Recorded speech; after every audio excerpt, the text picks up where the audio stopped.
Welcome to the Coastal Alabama Prep Football Report. It is playoff time in Coastal Alabama. Some great games this week. Ben, let's start with what you think is the marquee matchup in Coastal Alabama to start the playoffs. Well, I think our Coastal Alabama game of the week. I think is the game Prattville at Baker. I think it's an interesting combination, Randy, of a team that's been there, perennial power, all the circus kind of stuff they bring to town, the 140 players and all that Prattville stuff against, upstart Baker, who's not been in this situation very much, but is 9-1. Is I guess the favored, definitely the higher seed team. I think it's an interesting contrast. I think it'll be interesting to see what happens in that game. Hottest team in Coastal Alabama entering the playoffs, Ben?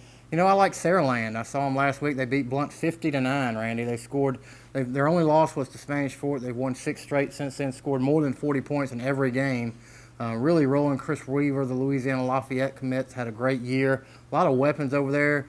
6A is going to be tough, but I really like the way Saraland is playing right now. Point us to one game that may produce an upset in the first round. I like Vigor. Vigor's had a tough year. They've played a tough schedule. They go up to Clare. They're the 3rd seed from this 5A Region 1. When you got Jackson and St. Paul's and Vigor, that's a pretty tough region. I like Vigor going on the road. It looks like Desharius Flowers, the Alabama commit, may be getting more healthy, running better the last couple of weeks, and they're going to be tough for people to handle.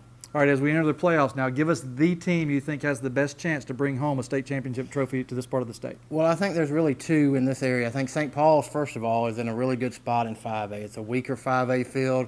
That Spanish Fort enigma is gone. They've had to play behind for 2 years.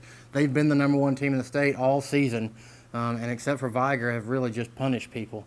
I like St. Paul's. And then you look at Washington County in Class 2A, a team that has been to the state finals the last 2 years and not won. But, Randy, this team has allowed 6 points in the last 7 weeks and 53 total. So I like Washington County in 2A, St. Paul's in 5A. And then, I think UMS will bounce back.